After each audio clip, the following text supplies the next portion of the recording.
bem? Para quem ainda não me conhece, meu nome é Elaine, sou professora de História e no vídeo de hoje nós vamos continuar a falar sobre os Estados Unidos. No vídeo anterior, nós falamos sobre a colonização inglesa na América, as 13 colônias, as diferenças de atividades entre as colônias do Norte, do Centro e do Sul e terminamos falando sobre o comércio triangular. No vídeo de hoje, nós vamos ver que, no século XVIII, a Inglaterra tentou retomar o controle sobre as colônias do Norte e do Centro, que eram meio que deixadas de lado.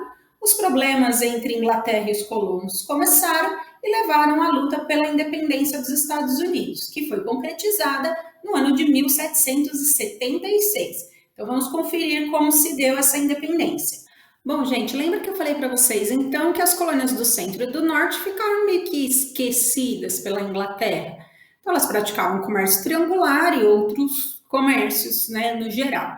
E aí, começou a se desenvolver, entre as elites dessas colônias, a ideia de se libertar da Inglaterra. Porque, assim, né, a Inglaterra não liga para a gente, né, então não precisamos deles para nada. E aí aconteceu uma outra coisa. Em 1750, os colonos ajudaram os ingleses a vencer os franceses em guerras pelo domínio de novas áreas na América. E os colonos acharam que depois dessa ajuda, né, dessa vitória, eles iam ter alguma coisa de bom. Mas a Inglaterra tomou o controle sobre essas regiões e aumentou os impostos sobre os colonos para cobrir os gastos da guerra. Aí os colonos pensaram assim, né, mas nós ajudamos, né, a ganhar a guerra e agora a gente vai ter que pagar. E além disso, vocês ficaram com as terras, então, né, do que valeu a nossa ajuda? Sabe aquele negócio assim, obrigada por ter ajudado, vocês não fizeram mais que obrigação, mas a terra é nossa? Então, os ingleses queriam que as 13 colônias, todas elas, fossem submissas aos seus interesses e, obviamente, que os colonos do Norte, né, não gostaram, nem os do Centro, né, não gostaram dessa atitude da Inglaterra. E aí a Inglaterra vai voltar a ligar para essas colônias através de uma série de leis impositivas, então assim, chega impondo essas leis. A primeira delas foi a Lei do Açúcar. Essa lei tinha como objetivo retomar o monopólio sobre o comércio de derivados de cana-de-açúcar. Isso, na prática, acabaria com o comércio triangular, porque a partir da Lei do Açúcar, todos os produtos que fossem derivados da cana, que não chegassem nas colônias através dos ingleses, pagariam altas taxas. E essas taxas acabariam, né, por inviabilizar esse comércio. Então, os colonos ficaram muito bravos, porque, né, um negócio que acontecia aí há muito tempo, de repente, eles não iam poder mais continuar praticando, né, o comércio triangular. A segunda lei imposta pela Inglaterra foi a Lei do Selo. Essa lei dizia que todos os impressos, revistas, livros e até mesmo cartas de baralho que circulassem pelas colônias, elas deveriam ter um selo. E esse selo era vendido pela Inglaterra, desculpa. Qual o objetivo dessa lei? Impedir a circulação das ideias iluministas, ou pelo menos, né, diminuir a circulação dessas ideias. Então, olha só, além de impor essa lei, os colonos tinham que comprar um selo. Então, ela gerou tanta polêmica que um ano depois ela deixou de existir. De tão feio, né, que ficou o negócio, né, para a Inglaterra. Só que a lei que vai causar aí os problemas finais, digamos assim, é a lei do chá. O chá é um hábito inglês, né? Até hoje é um hábito, né, dos ingleses tomar chá. E os colonos, que eram descendentes de ingleses, trouxeram o hábito com eles.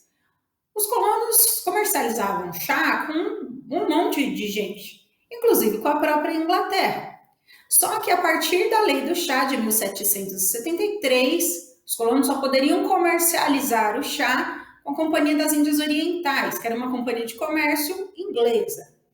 Então, o objetivo da lei do chá era retomar o monopólio comercial, né, do chá. Os colonos ficaram muito bravos com isso.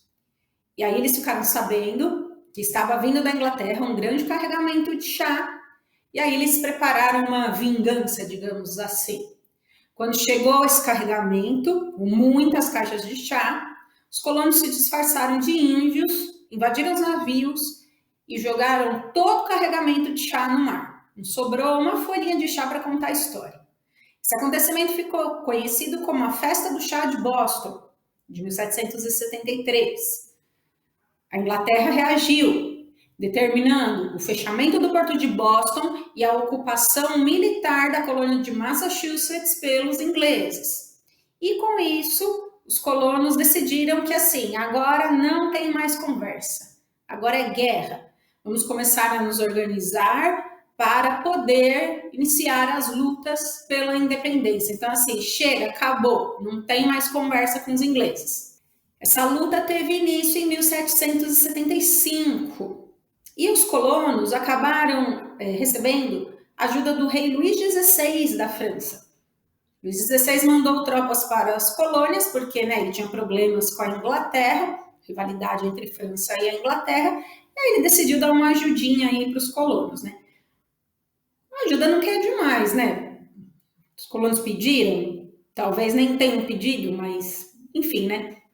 Ajuda acaba, né, nunca sendo demais. Essas lutas se estenderam por muitos anos, mas no dia 4 de julho de 1776 foi redigida a Declaração Formal de Independência dos Estados Unidos pelo Thomas Jefferson.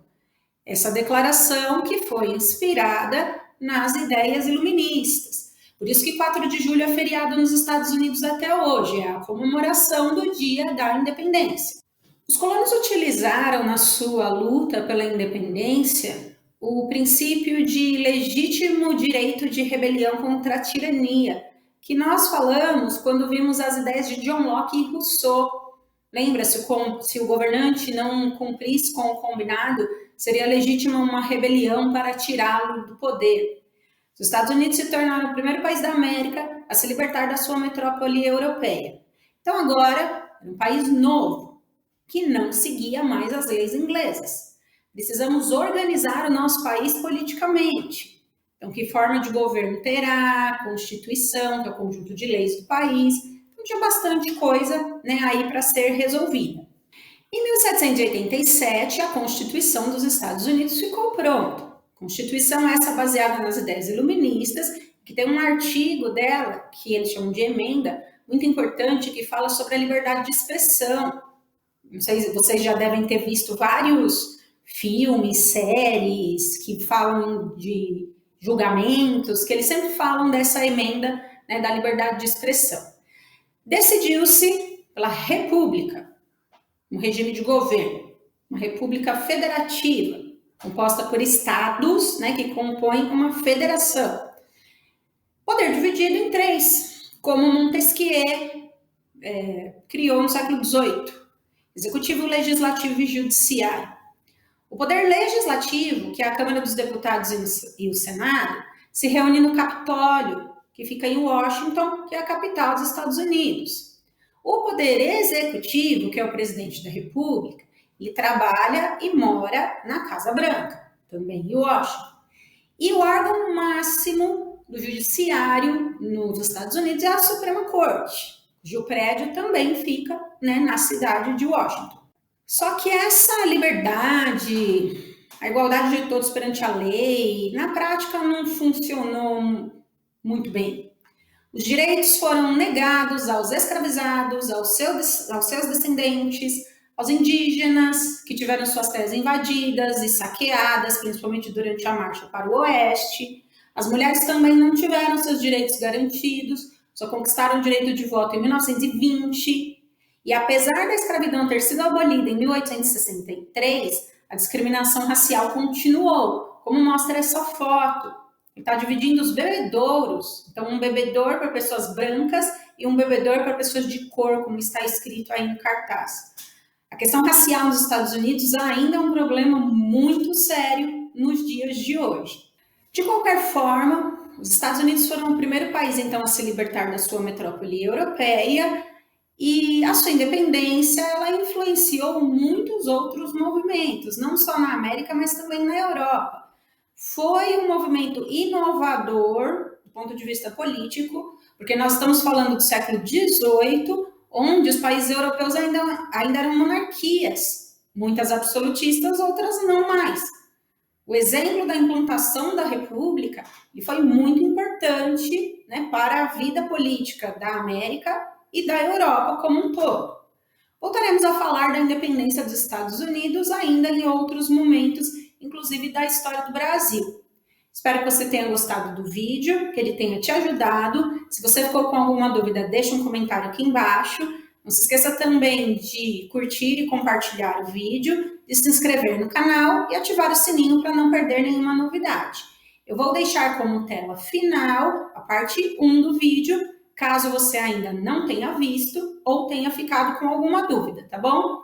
Muito obrigada por terem me acompanhado até aqui. Um beijo a todos e eu vejo vocês no próximo vídeo. Tchau, até mais!